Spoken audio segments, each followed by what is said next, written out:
est 7h52, Éric Brunet, Laurent Neumann. Bonjour messieurs. Bonjour. Ils sont toujours là, pas de vacances encore. On revient sur le sort de la Grèce, dites-moi. Pour éviter, je vais le rappeler, la sortie de la zone euro, Athènes doit se soumettre. C'est un peu comme ça qu'on va présenter les choses. Il y a un petit quelque chose du marche ou crève. Je ne sais pas ce que vous en pensez. D'ici mercredi, Tsipras, c'est des éléments qui nous parviennent, devra faire voter de lourdes réformes sur la TVA, sur la fiscalité, abandonner une part de sa souveraineté pour résumer les choses. Le compromis est encore en discussion, c'est j'imagine encore assez formel, mais ça va être signé dans la journée. Sauf surprise, je voudrais qu'on aille plus loin avec vous deux, au-delà de Tsipras, de Syriza, de la Grèce. Est-ce que toute cette affaire aura des répercussions plus larges sur l'Europe ou, pour commencer, sur le couple franco-allemand?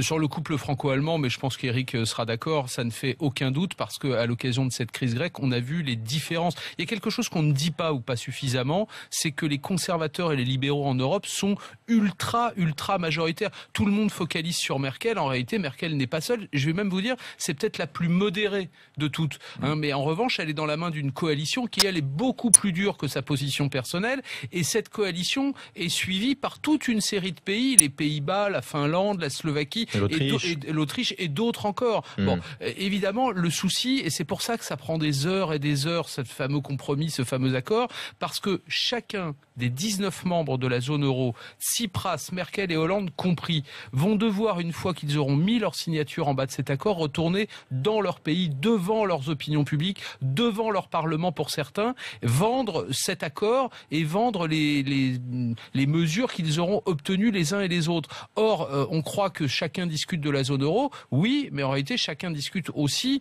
sur le plan politique personnel. Demain, Hollande va parler à l'occasion du 14 juillet, mais dans quelques jours, Angela Merkel sera devant son Parlement et ce sera pareil. Qui devra voter, et ce sera pareil dans 8 autres pays. Et alors à ce jeu-là, qui va dire « j'ai gagné » ? Probablement François Hollande. Je pense qu'une victoire politique est en train de se dessiner pour lui. Et là où j'ai un petit désaccord avec Laurent Neumann, c'est que j'ai la conviction que les choses se passent plutôt bien, voire même très bien entre l'Allemagne et la France, entre Hollande et Merkel. En réalité, bien sûr. En réalité, on est dans un jeu de rôle. Angela Merkel, elle n'a pas la même opinion publique que les Français. Vous avez vu, la droite et la gauche allemande sont plutôt vent debout contre ces Grecs, et donc elle est obligée de prendre une autre position. Elle est leader d'un autre groupe au sein de l'eurozone. Ce sont tous ces pays, la Pologne, la Slovaquie, la Croatie, qui ont des SMIC beaucoup plus bas que les Croates et qui ont le sentiment d'avoir des citoyens qui vont travailler jusqu'à 70 ans pour payer le niveau de vie des Grecs. Bon, donc elle est un peu coincée par ses opinions publiques. Mais ils s'entendent plutôt bien. Alors maintenant, la vraie question, c'est est-ce qu'il y a victoire? Là, manifestement, s'il y a compromis, il y aura une victoire pour François Hollande.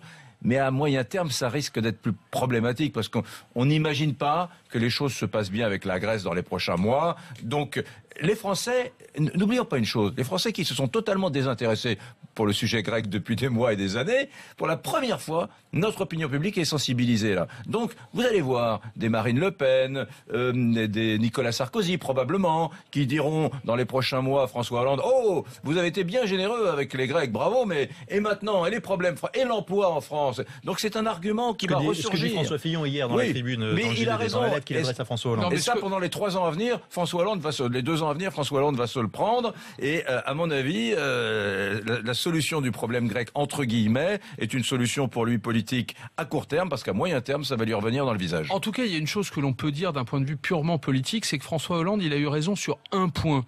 Il n'y a pas d'autre mode de gouvernance en Europe que celui du compromis. Et ça fait des années que ça dure. En réalité, depuis que l'Union européenne et a fortiori la zone euro existent. Et Dieu sait si on a critiqué sa méthode, son absence de leadership, sa volonté de trouver le consensus à tout prix. Mais en réalité, en Europe, il n'y a pas d'autre méthode. On est obligé de mettre tout le monde d'accord.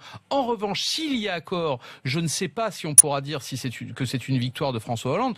En revanche, ce qui est sûr, c'est que ce sera une défaite cinglante pour tous ceux qui, depuis 10-15 jours, pronostiquent une sortie de la Grèce de la zone euro, pronostiquent le fait que la Grèce n'est absolument plus en mesure de soutenir les règles de la zone euro, ceux-là, je pense notamment à Alain Juppé, à d'autres, pas seulement en France d'ailleurs, hein, mais tous ceux qui avaient pronostiqué cette sortie, eux, ils en seront pour leur fête parce que finalement, on aura trouvé ce fameux compromis. N'oublions pas que désormais la zone euro a deux ennemis, entre gros guillemets.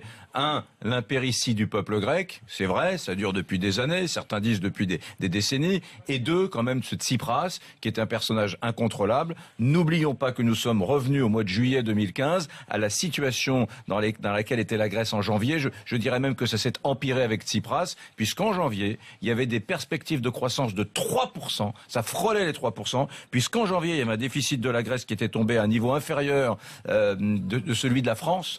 Donc la Grèce allait plutôt mieux au mois de janvier. Et aujourd'hui, les Européens se disent nous avons deux problèmes. Les Grecs d'une part et Tsipras d'autre part qui a pourri la situation grecque pendant 6 mois. Oui, à ceci près que si les négociations duraient aussi longtemps, Eric, c'est évidemment parce que Tsipras fait peur aux autres pays de la zone euro à cause de ce fameux référendum où il a renversé la table, mais surtout parce que tous les gouvernements qui l'ont précédé, Tsipras à la tête de la Grèce, n'ont fait aucune des réformes structurelles. Bien sûr qu'ils ont mené des politiques d'austérité à la demande des créanciers, ils ont augmenté les impôts, la Grèce, ils ont baissé les dépenses publiques, la Grèce, mais en revanche, ils n'ont jamais, droite et gauche confondus, fait la moindre réforme structurelle qui aurait permis de remettre la Grèce sur le bon chemin. Et on revient au mot-clé, la confiance. Et pour l'instant, elle est perdue, peut-être en train d'être retrouvée à Bruxelles. Les discussions continuent. Merci messieurs, à demain, il est 7h58.